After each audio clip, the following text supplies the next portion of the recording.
नमो भगवते वासुदेवाय। ओम नमो भगवते वासुदेवाय। ओम नमो भगवते वासुदेवाय। ओम नमो भगवते वासुदेवाय। ओम नमो भगवते वासुदेवाय।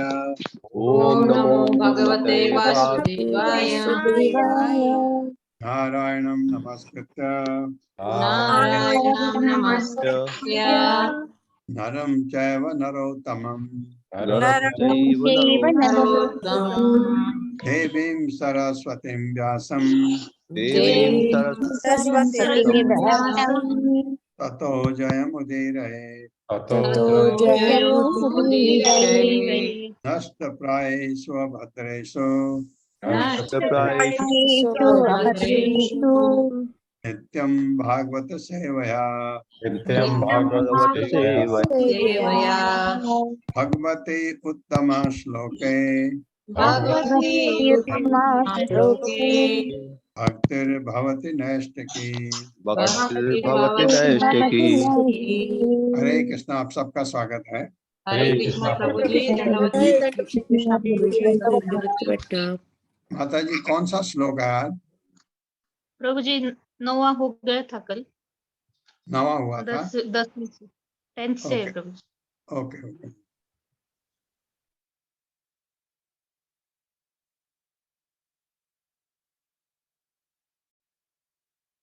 देवस्य माया स्पृष्टा ये च अन्यत् असदासिता ये च अन्यत् असदासिता भ्राम्यते धीर्न तद्वाक्य आत्मनि उक्त आत्मनो हरौ।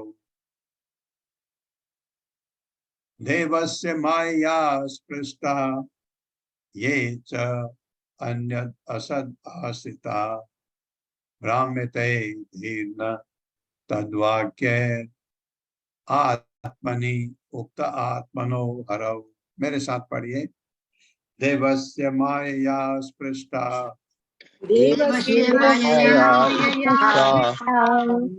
ये च अन्यत् असद् आसिता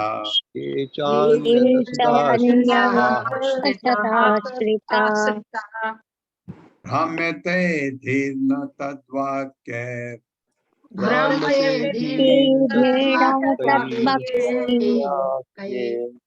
आत्मनि उक्त आत्मनो हरौ।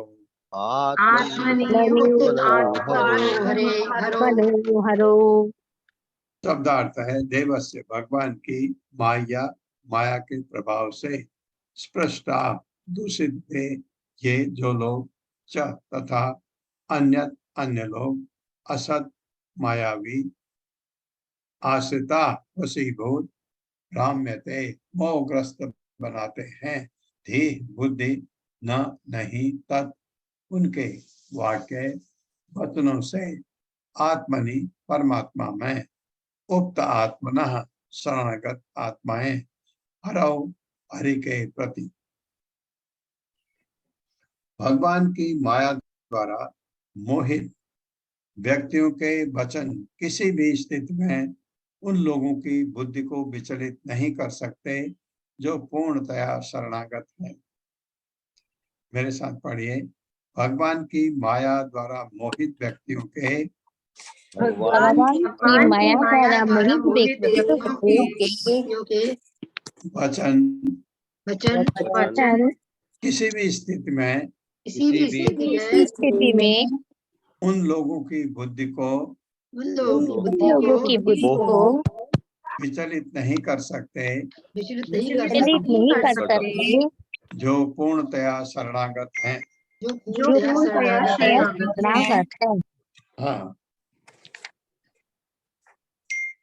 जैसे इसमें उद्धव है, विदुर हैं, ये भगवान के शरणागत हैं।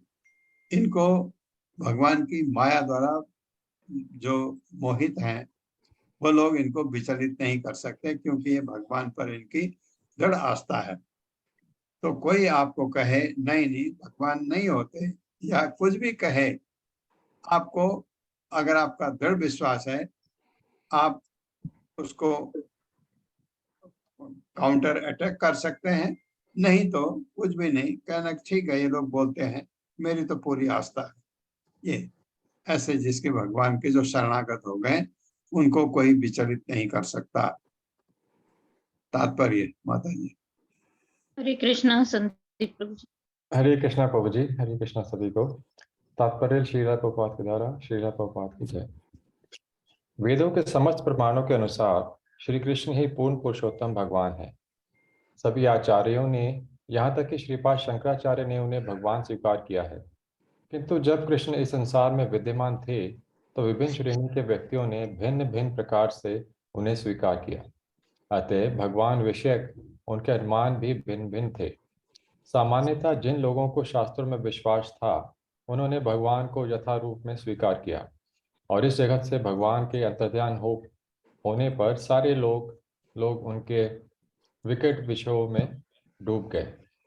प्रथम स्कंद में हम अर्जुन तथा युधिष्ठिर के शोक की विवेचना कर चुके हैं, जिनके लिए कृष्ण का अंतर्ध्यान होना उनके जीवन के अंत तक अति असह्य बना रहा।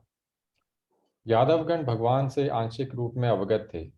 वे भी महिमावान हैं, क्योंकि उन्हें अपने परिवार के प्रमुख के रूप में भगवान की संगति करने का अवसर मिला था, और उन लोगों ने भगवान की अंतरंग सेवा भी की थी। यादवगण तथा भगवान के अन्य भक्त उन लोगों से भिन्न हैं जिन्होंने गलत आकलन द्वारा उन्हें सामान्य व्यक्ति मान लिया था। ऐसे लोग निश्चित रूप से माया द्वारा भ्रमित होते हैं। वे नारकी होते हैं और भगवान से ईर्ष्या करते हैं। उन पर माया अत्यंत बलपूर्वक कार्य करती है, क्योंकि ऐसे लोग उच्च संसारीय शिक्षा के बावजूद श्रद्धा विहीन होते हैं तथा नास्तिकता की मानसिकता से संदूषित होते हैं। वे लोग यह स्थापित करने के लिए सदैव उत्सुक रहते हैं कि कृष्ण सामान्य पुरुष थे जो पृथ्वी के आसुरी राजाओं अर्थात धृतराष्ट्र के पुत्रों तथा जरासंध को मारने का षड्यंत्र करने के पापों के फलस्वरूप एक शिकारी द्वारा मार डाले गए। वे भगवत गीता के इन कथनों में कोई विश्वास नहीं रखते कि भगवान कर्म फलों से अप्रभावित रहते हैं। न माम कर्माणि लिम्पन्ति। नास्तिकतावादी दृष्टिकोण के अनुसार भगवान श्री कृष्ण का सारा परिवार यदुवंश, कृष्ण द्वारा धृतराष्ट्र के पुत्रों का वध करने आदि के फलस्वरूप किए गए पापों के कारण ब्राह्मणों से शापित होने से विनष्ट हो गया। ये लांछन भगवत भक्तों के हृदय को स्पर्श नहीं करती, क्योंकि वे वास्तविकता जानते रहते हैं। भगवान के संबंध में उनकी बुद्धि कभी विचलित नहीं होती। किंतु जो लोग असुरों के कथनों से विचलित हो उठते हैं उन्हें भी भर्त्सना की जाती है। इस श्लोक में उद्धव यही कहना चाहते हैं। हरे कृष्ण प्रभु। यही कि जो असुरों के कथनों से विचलित हो उठते हैं अगर हम, तो हमारी भी भर्त्सना की जानी चाहिए। ये कह रहे हैं जो लोग असुरों के कथनों से विचलित हो उठते हैं उनकी भी भर्त्सना की जाती है। उद्धव ऐसा बता रहे हैं, उद्धव कह रहे हैं विदुर को।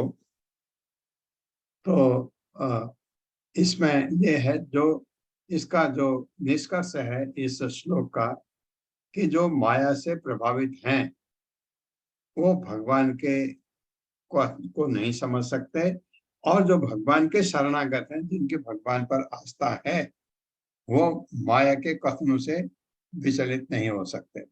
ये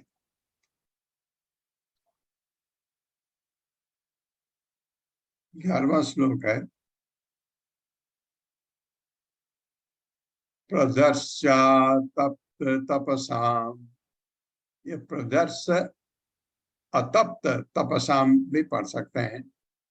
प्रदर्श्या तप्त तपसाम मित्रै सप्तदशाम नृणाम आदया अंतर अधादस्तु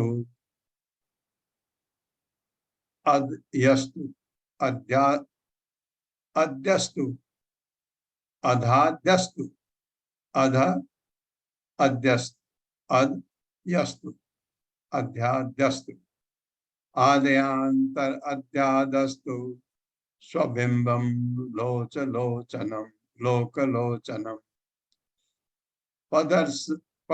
पदर्शातप्त तपसां वितृदशां नृणाम् आदयांतर अधादस्तु स्वबिंबम लोकलोचनम। मेरे साथ पढ़िए। प्रदर्शातप्त तपसां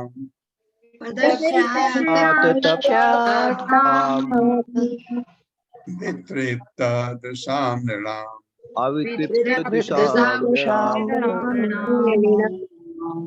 आदयांतर अधादस्तु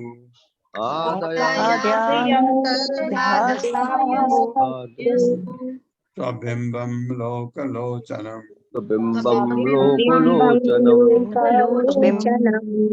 शब्दार्थ है प्रदर्श दिखाकर, दिखलाकर, अतप्त बिना किए, तपसाम तपस्या, अपितृप्त दशाम दर्शन को पूरा किया, नृणाम लोगों का आदाय लेकर, अंतः अंतर्धान अधात संपन्न किया, यह जिसने तू लेकिन स्वबिंबन अपने ही स्वरूप को लोकलोचनम सार्वजनिक दृष्टि में।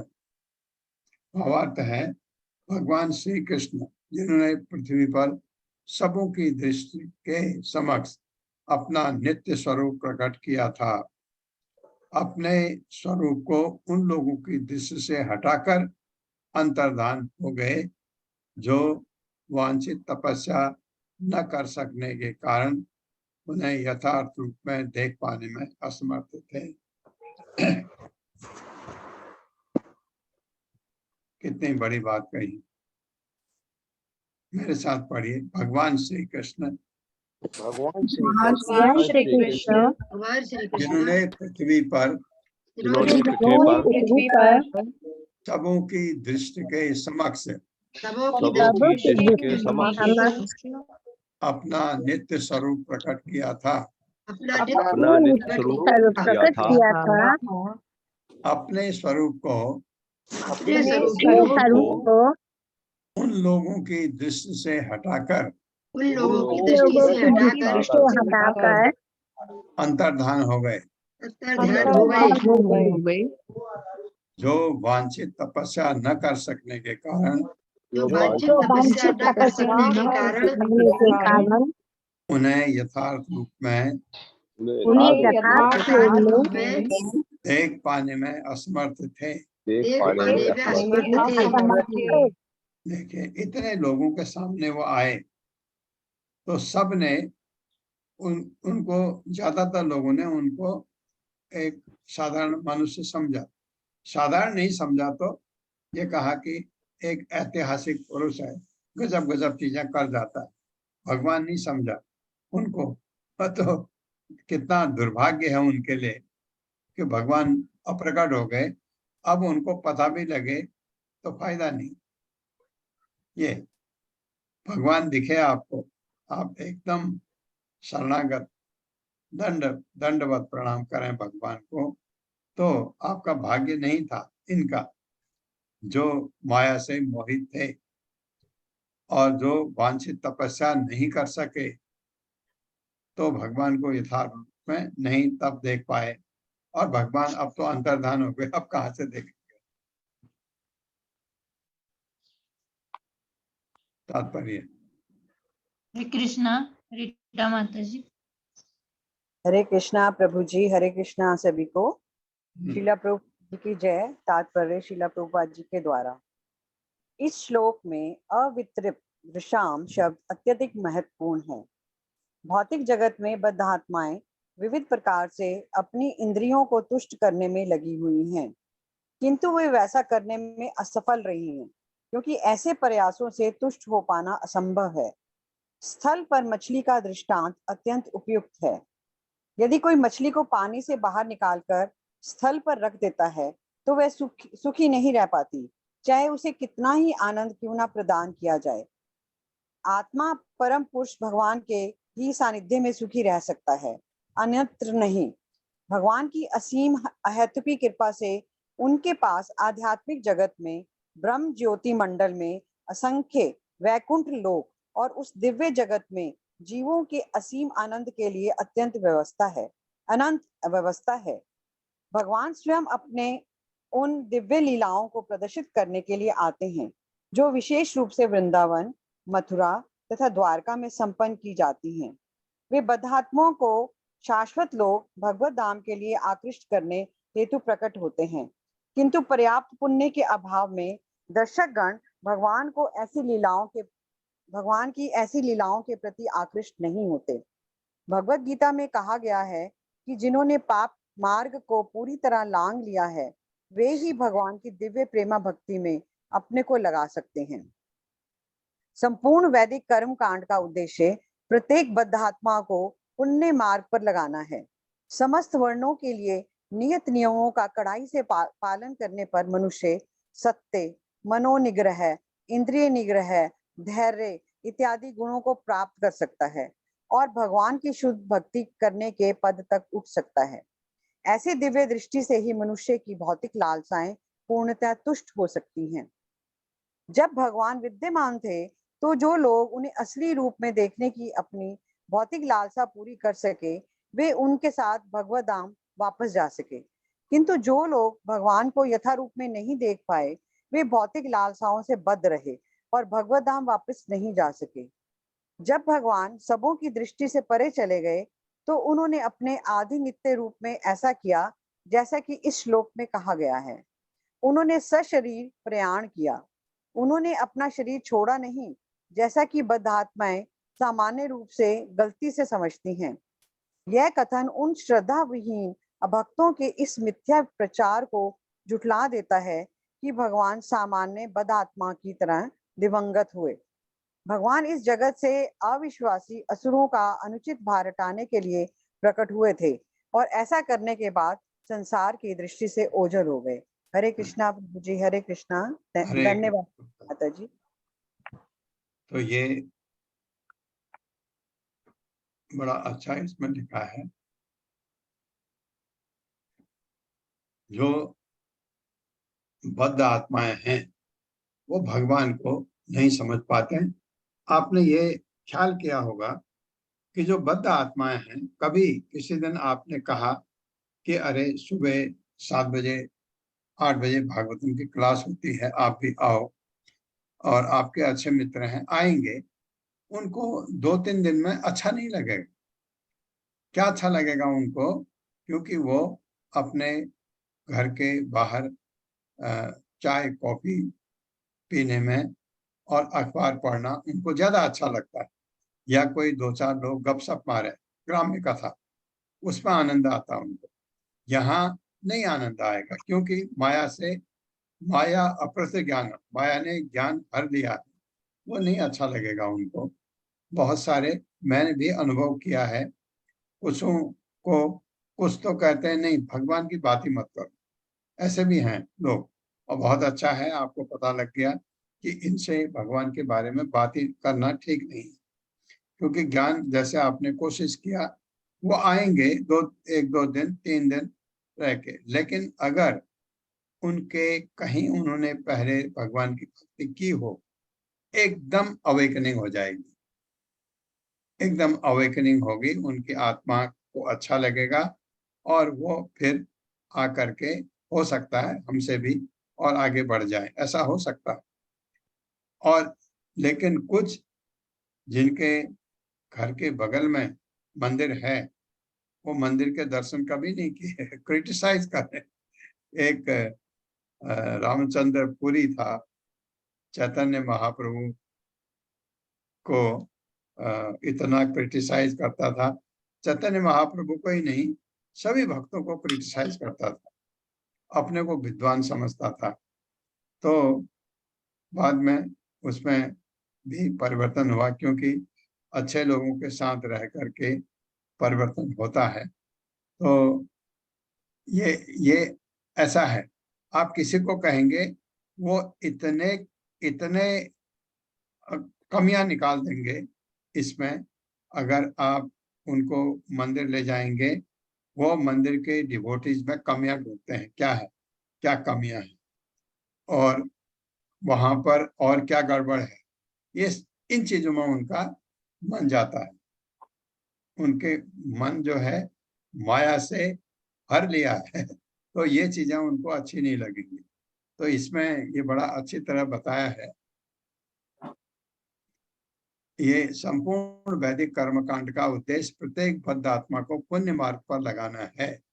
समस्त वर्णों के लिए नियत नियमों का कड़ाई से पालन करने पर मनुष्य कड़ाई से पालन करने पर सत्य, मनोनिग्रह, इंद्र निग्रह, मनोनिग्रह, इंद्र निग्रह, इनसे हटना, धैर्य इत्यादि गुणों को प्राप्त करता है और भगवान की शुद्ध भक्ति करने के पद तक उठ सकता है, अगर कोशिश करे, बिना कोशिश के नहीं शुरू में। और अगर उनमें है ही नहीं, अगर ऐसा भी है कि आप 100 लोगों को बताइए, उसमें से 5-7 लोग इंटरेस्ट लेने लगते हैं।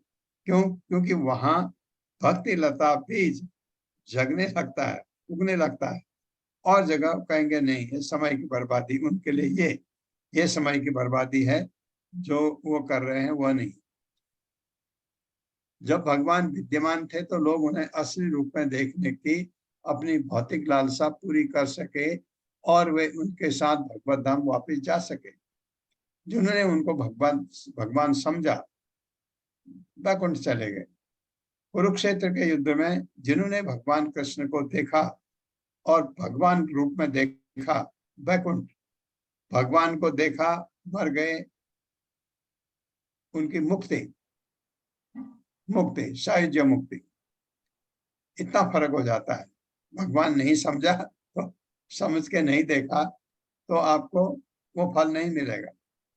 जब भगवान सबों की दृष्टि से परे चले गए तो उन्होंने अपने आदि नित्य रूप में ऐसा किया जैसा कि इस श्लोक में कहा गया है।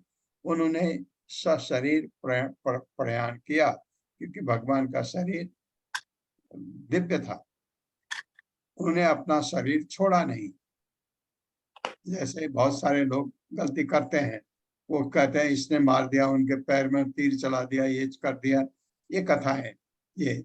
और वहां पर एक कोई जगह भी बना करके ऐसा बनाया, चलाया होगा किसने। भगवान को कोई मार नहीं सकता, न भगवान मरते हैं। तो उस चीज को आप अपने दिल से निकाल दीजिए। आपको कोई बताएगा वहां गुजरात में एक ऐसी जगह है, ऐसा ये हो ही नहीं सकता। आपको पता है भगवान अजन्मा है, वो कि कोई उनको मार ही नहीं सकता, क्योंकि वो मर ही नहीं सकते हैं। ये चीज है। एक चीज इसमें बड़ी अच्छी बताई कि आत्मा हमेशा भगवान की तरफ जाने के लिए लालायित होती है। जैसे मैं उदाहरण आपको देता हूँ कि एक पानी का नाला है, वो समुद्र में जाना चाहता है। भले ही रास्ता उसका समुद्र जाने के लिए वो इतना सफिशिएंट नहीं है, तो क्या करता है, बड़े नाले में मिलता है। बड़ा नाला नदी में मिलती है, नदी समुद्र में जाती है। तो पानी की एक बूंद भी उसकी स्वभाव है समुद्र में जाने का, उसका स्वभाव है। और इसी तरह से जो हमारी आत्मा है वो दिव्य है, तो वहां जाएगी जहां दिव्य है, भगवान है दिव्य। तो आत्मा हमेशा भगवत धाम जाना चाहती है। जैसे अगर हमारी आत्मा है, आप ऐसा कर्म करें तो हम अगर भगवत धाम चले गए तो हमारी आत्मा गई ना, तो ये आत्मा का उत्थान हुआ। आत्मा तो दिव्य यहाँ भी है, नरक में भी है और स्वर्ग में भी है, भगवत धाम में भी है। जैसे आप प्रश्न पूछते हैं कभी कभी, आत्मा का हनन हो गया आत्मा का हनन हो ही नहीं सकता, दिव्य है, दिव्य रहेगा। लेकिन ये आत्मा एक वैकुंठ भी जा सकती है, स्वर्ग भी जा सकती है, यहीं भी रह सकती है, पशु योनि में जा सकती है और निम्न योनि में जा सकती है, नरक जा सकती है। अगर आप नीचे को ले जाएंगे तो उसको कहा जाता, शब्द है ना, हनन, आत्मा का हनन हो गया, ऐसे कहा जाता है। तो आत्मा का अगर उत्थान करना है आपने, भगवत धाम जाना। 12वां श्लोक है, यन्मर्तलीला उपैकं स्वयोग माया बलं दर्शयता गृहीतम् विस्मापनं स्वस्य च सौभगर्दे परम पदम भूषण भूषणांगम। मेरे साथ पढ़िए, यन्मर्त लीलोपैकम लीला उपैकम लीलोपैकम, यन्मर्त लीलोपैकम स्वयोग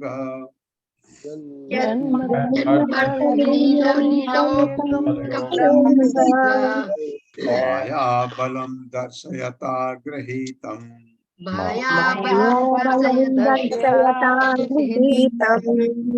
विस्मापनं स्वस्य च सौभगर्दे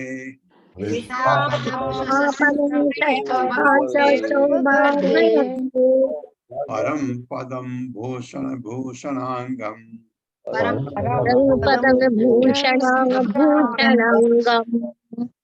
शब्दार्थ है, यत उनका जो नित्य रूप मर्त्य मर्त्य जगत लीला उपैकम लीलाओं के लिए उपयुक्त स्वयोग माया बलम अंतरंगा शक्ति का बल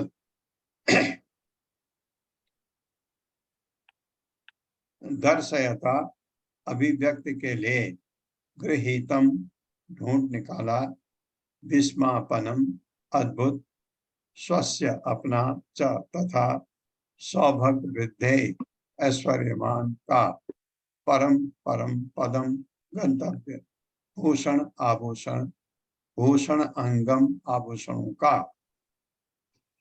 भगवान अपनी अंतरंगा शक्ति योग माया के द्वारा मर्त्य लोक में प्रकट हुए। अच्छी तरह से सुन लीजिए, भागवतम कह रही है भगवान आए थे इस पृथ्वी लोक पर अपनी अंतरंगा शक्ति से।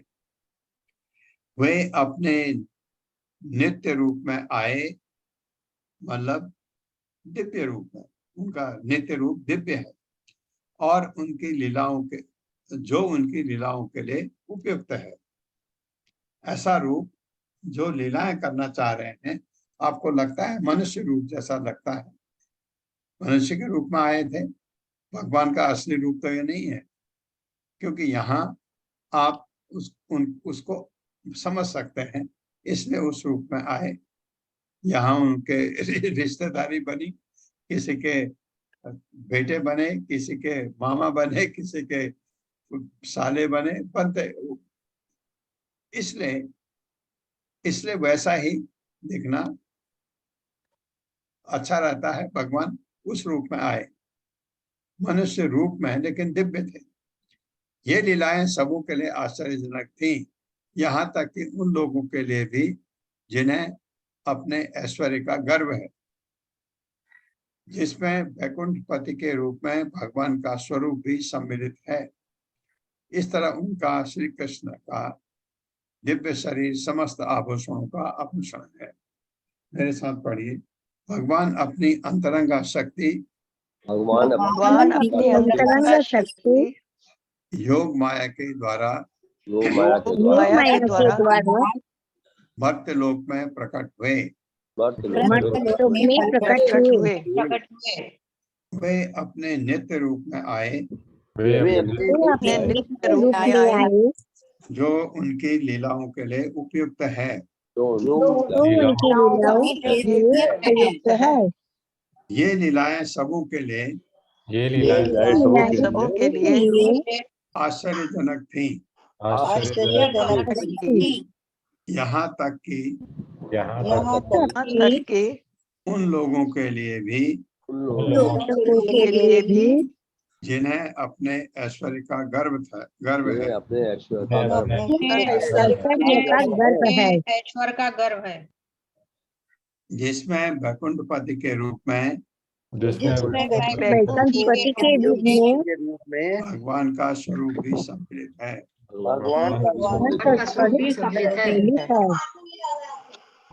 इसे है आश्चर्यजनक। सुनिए, श्री कृष्ण का इस तरह उनका इस तरह उनका यानी श्री कृष्ण का श्री कृष्ण का दिव्य शरीर दिव्य शरीर शरीर समस्त आभूषणों का आभूषण है। समस्त आभूषणों का आभूषण है। आभूषण है। ये जो वैकुंठ पति के रूप में भगवान का स्वरूप सम्मिलित है, वो क्या कह रहे हैं, अच्छी तरह इसको समझना। ये लीलाएं सबों के लिए आश्चर्यजनक थी, जिसमें वैकुंठ पति के रूप में भगवान का स्वरूप भी सम्मिलित है। ये है, बीच में वो आ गया ना, उन लोगों के लिए भी जिन्हें अपने ऐश्वर्य पर गर्व है, जो बहुत अमीर हैं, उनके लिए भी जब भगवान ने अपने बाएं हाथ में गोवर्धन पर्वत उठाया, उनके लिए भी ये आश्चर्यजनक था। और वो बड़ा, उसने जो गाइड था ना हमारे साथ वृंदावन यात्रा में, और उसने बड़ा अच्छा सुनाया। उस माँ ने कहा, यशोदा माँ ने, बेटा तू तो थक गया, तेरा हाथ तो थक जाएगा। ओके माँ, ऐसा पर्वत ऊपर उठाया, उंगली में रख दिया, कहना अब हाथ नहीं थकेगा माँ, चिंता मत कर। ऐसे ऐसे लीलाएं थी उनकी भगवान की। कोई भी देख के कह सकता है, इतना छोटा बच्चा पूतना को मार सकता है। ये लीलाएं भगवान की, ये अपनी अंतरंगा शक्ति से तात्पर्य। हरे कृष्णा सुमन कुलार माता जी। हरे कृष्णा माता जी। हरे कृष्ण प्रभु जी। हरे कृष्ण सबको। प्रभुपाद जी की जय। प्रभुपाद जी द्वारा तात्पर्य, वैदिक स्तोत्रों के अनुसार नित्यो निताना चेतन शीर्तनामन, श्री भगवान भौतिक जगत में समस्त ब्रह्मांडों के भीतर के अन्य सारे जीवों की अपेक्षा अधिक उत्कृष्ट हैं। वे समस्त जीवों में प्रधान है। धन, बल, यश, सौंदर्य, ज्ञान अथवा त्याग के क्षेत्र में ना तो कोई उनके समक्ष है, ना ही उनसे बढ़कर है। जब भगवान कृष्ण इस ब्रह्मांड में थे तो वह मनुष्य जैसे प्रतीत होते थे, क्योंकि वह मर्त्य लोक की अपनी लीलाओं के लिए उपयुक्त रूप में प्रकट हुए थे। वह मानव समाज में अपनी चतुर्भुजी वैकुंठ स्वरूप में प्रकट नहीं हुए, क्योंकि यह स्वरूप उनकी लीलाओं के लिए उपयुक्त ना होता, किंतु मनुष्य के रूप में प्रकट हुए भी कोई व्यक्ति विभर षंडेशों में से किसी एक में भी ना होता तो उनके तुल्य था ना है। हर व्यक्ति इस जगत में अपने ऐश्वर्य के प्रति न्यूनधिक गर्वित रहता है, किंतु जब भगवान श्री कृष्ण मानव समाज में थे तो वे ब्रह्मांड में अपने समस्त समकालीन व्यक्तियों से बढ़कर थे। जब श्री भगवान की लीलाएं मनुष्य की दृष्टि गोचर होती हैं तो वे प्रकट कहलाती हैं, और जब वे दृष्टि गोचर नहीं होते तो अप्रकट कहलाती हैं। वस्तुतः श्री भगवान की लीलाएं कभी नहीं रुकती। जिस तरह सूर्य कभी आकाश को नहीं छोड़ता, सूर्य सदैव आकाश में सही कक्ष बना रहता है, किंतु हमारी सीमित सृष्टि वह नहीं कभी नहीं दिखता तो कभी ओझल रहता है। इसी तरह भगवान की लीलाएं सदैव किसी न किसी ब्रह्मांड में चलती रहती हैं, और जब भगवान श्री कृष्ण द्वार के दिव्य धाम में अंतर्ध्यान हो गए तो वह केवल वहां के लोगों की आंखों में ना उनका ओझल होना था। इससे गलतफहमी नहीं होनी चाहिए कि उनका दिव्य शरीर जो मृत्य लोक की लीलाओं के लिए उपयुक्त था, वह वैकुंठ में उनके विभिन्न विस्तारों में किस तरह निष्कृष्ट था।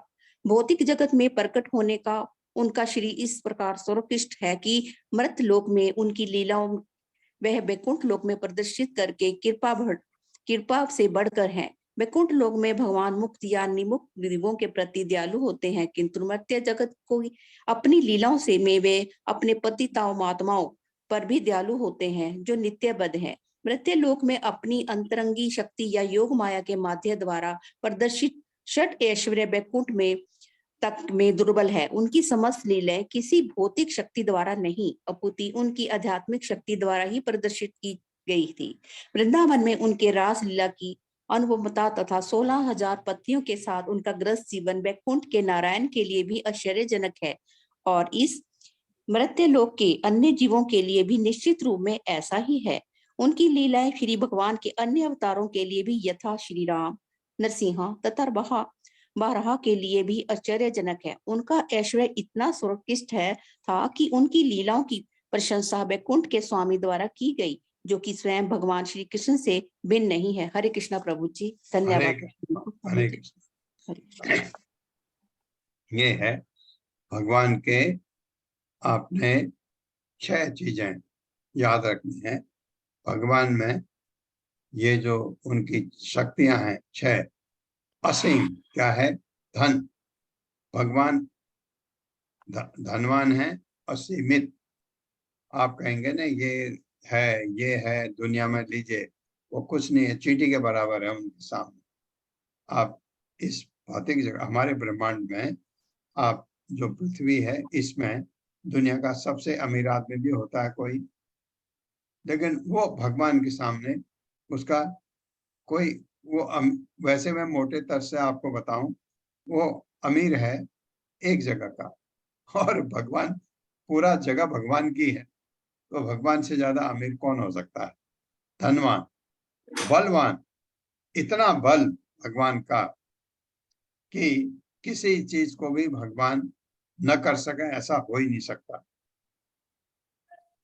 जैसे इतने यंग एज में भगवान उतने ही रहे, 16 साल के ही रहे, मतलब दिखने में तरुण रहे हमेशा, और कंस को मार डाला।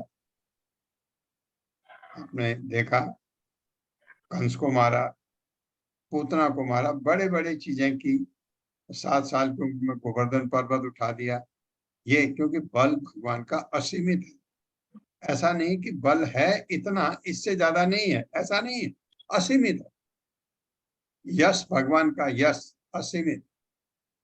भगवान चले गए, अभी भी हम उनके गुणगान गाते रहते हैं, इतना यशवान है।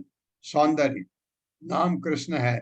सौंदर्य, कृष्ण का मतलब ही होता है आकर्षण। इतना सौंदर्य उनका। और ज्ञान, असीमित ज्ञान। भगवान से ही भेद आए। ज्ञान क्या है? भेद है ना, ज्ञान। और त्याग। त्याग, त्याग सबसे बड़ी चीज है। कहा था ना भगवान ने, देखिए, वृंदावन से मथुरा गए, कभी सोचा गोपियों ने कि भगवान हमको छोड़ के जाएंगे? नहीं, जहां काम आया एकदम सब अपने माँ बाप, यशोदा माँ, नंद महाराज, कितना उनके लिए तकलीफ हुई होगी जाते हुए, और उनको आश्वासन दिया, मैं आऊंगा। आऊंगा। देखिए, प्रेम होता है जिसमें वो आएगा नहीं आएगा आपको डाउट होने लगता है। जब आपको बहुत प्रेम है तो आप उससे बातों से ही समझ जाते हैं ये आएगा नहीं आएगा। जब अक्रूर लेने आए तो गोपियां कितनी नाराज हुई अक्रूर से, क्योंकि वो ले गया भगवान को मथुरा। मथुरा वृंदावन से बहुत दूर नहीं है, आऊंगा, लेकिन वहां से वो चले गए अपने द्वारका। तो त्याग एकदम।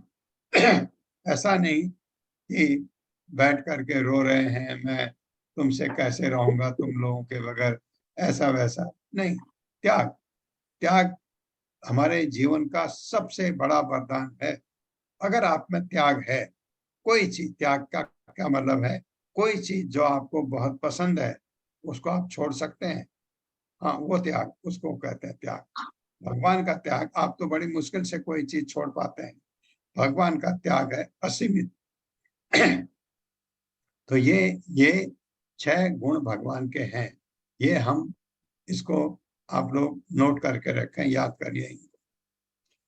तो ये जब भगवान प्रकट होते हैं या अप्रकट होते हैं, कहा जाता भगवान के लिए, क्योंकि भगवान पूरे के पूरे दिव्य थे यहाँ, और रूप ऐसा बनाया जो यहाँ के लिए सुटेबल था। भगवान एक्चुअली पहले चतुर्भुज रूप में आए, देव की माँ के सामने खड़े हो गए कंस के कारागार में, तो उनको डर लगा, छोटे बच्चे बन गए और एक छोटा सा कण बन के उनके गर्भ में चले गए।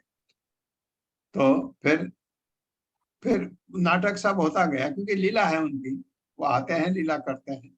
फिर छोटे बच्चे के रूप में बाहर आए माँ के गर्भ से, फिर उनको वसुदेव ले गए, वहां गोकुल ले गए, और उसको वहां रख करके उनकी पुत्री हुई थी उसको लेके आए। ये कहानियां, ये भगवान की लीलाएं हैं। और भगवान का जो असली रूप है, किस रूप में आते हैं, एक चीज और आपको मैं पहले भी बताया है। भगवान राम के रूप में आते हैं, नृसिंहदेव के रूप में आते हैं, बराह के रूप में आते हैं, मत्स्य के रूप में आते हैं, और अलग अलग रूप में भगवान आते हैं। तो वो भगवान और कृष्ण भगवान में कोई फर्क नहीं है, बिल्कुल नहीं। ये सोचना अपराध है, वो बड़े हैं या छोटे हैं, एकदम अपराध है। हाँ, एक ये कह सकते हैं आप, भगवान कृष्ण में सबसे जितने भी ये विष्णु रूप हुए, इसमें नारायण नहीं लिखा, नारायण रूप नहीं, ये जितने भी हैं, इसमें भगवान कृष्ण में 4 गुण ज्यादा हैं, 4 उनकी क्वालिटीज और उसे है। वो क्या है? आपको लगता है आप भगवान कृष्ण के गले लग सकते हैं, औरों के नहीं, है ना? ऐसा ये फर्क है। उनके साथ आप खेल सकते हैं और किसी भगवान के साथ आप खेल कर सकते हैं।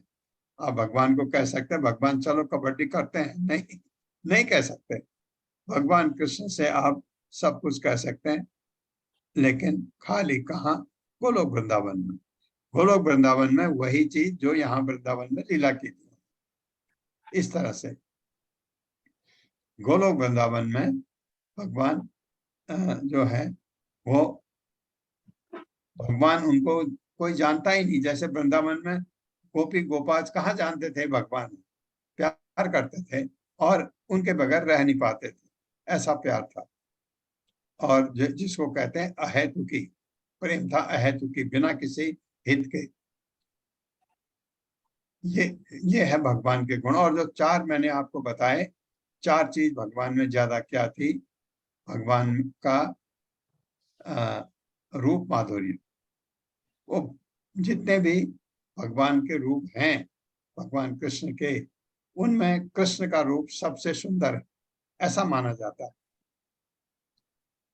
हमने तो देखा नहीं, जो बड़े बड़े भक्त हैं जिन्होंने भगवान का रूप देखा भी होगा, और उनके मुंह से मैं ऐसा सोचता हूं। मैंने एक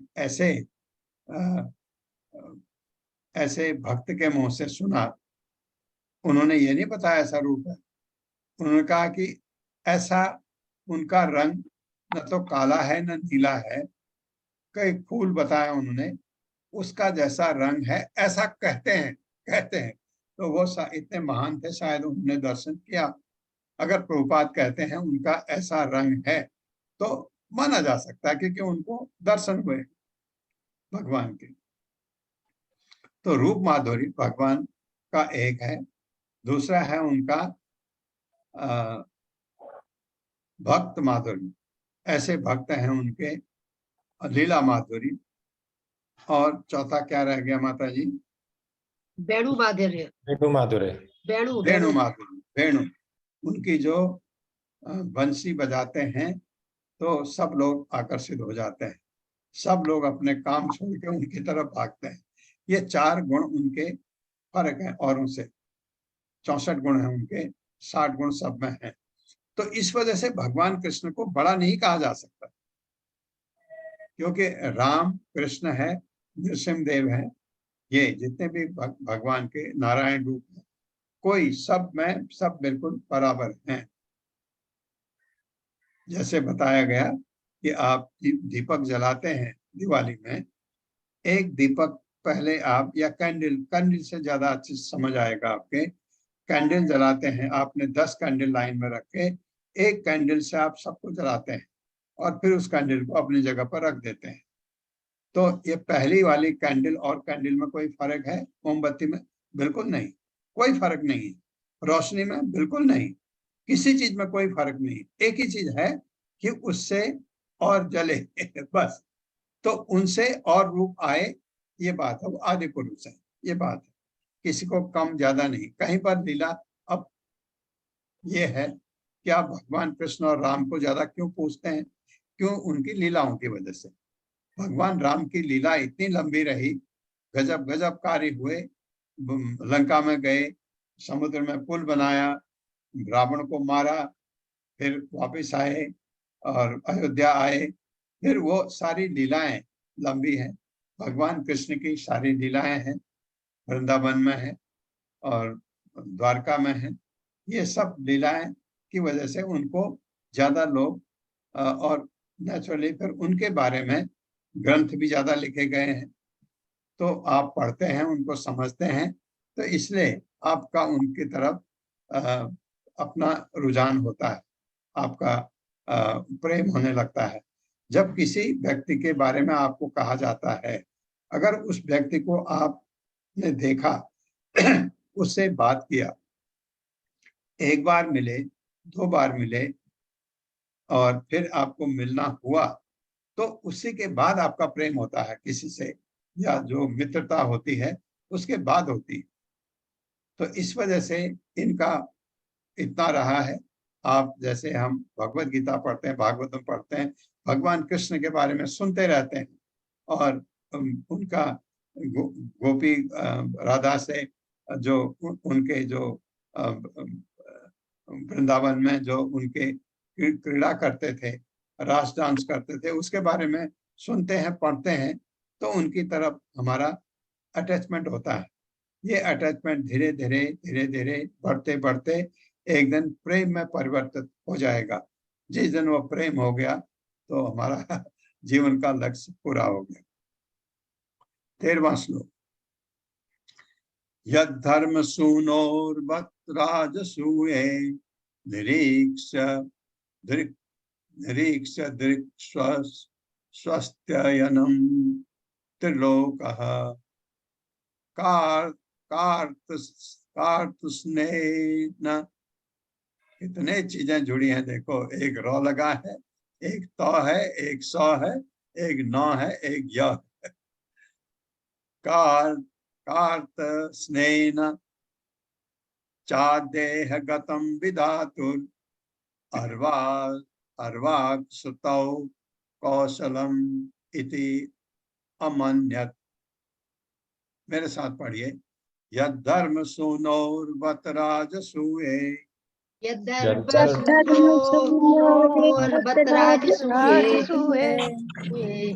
निरीक्ष दृक् स्वस्त्ययनं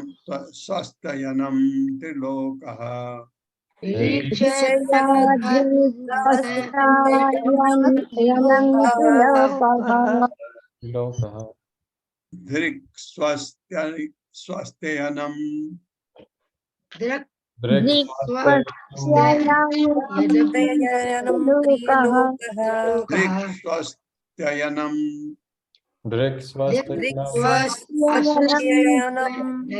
त्रिलोकः निरीक्ष दृक् स्वस्त्ययनं त्रिलोकः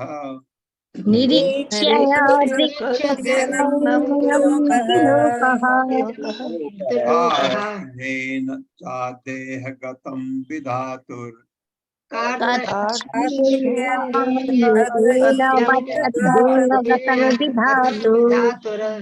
अर्वाक् सुतौ कौशलम इति अमन्यत।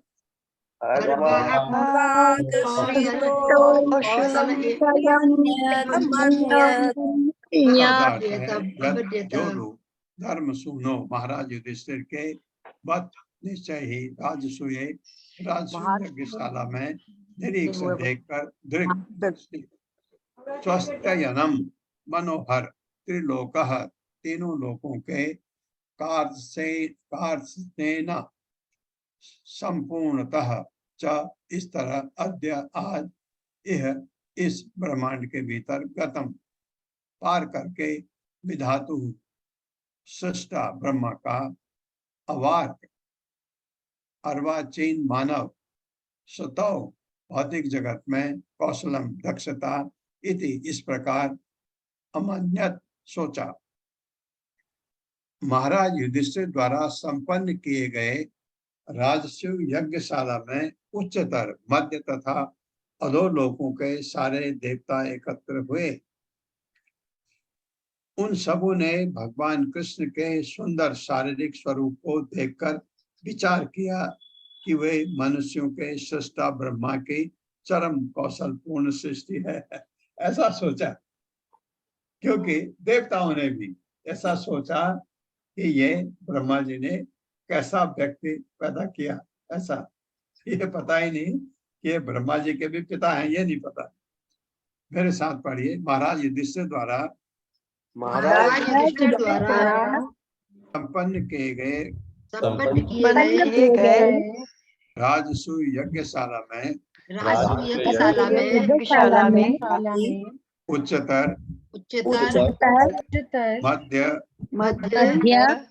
तथा अधोलोकों के सारे देवता एकत्र हुए तथा अधोलोक से सारे देवता एकत्र हुए। उन सबों ने भगवान कृष्ण के सुंदर शारीरिक स्वरूप को देखकर विचार किया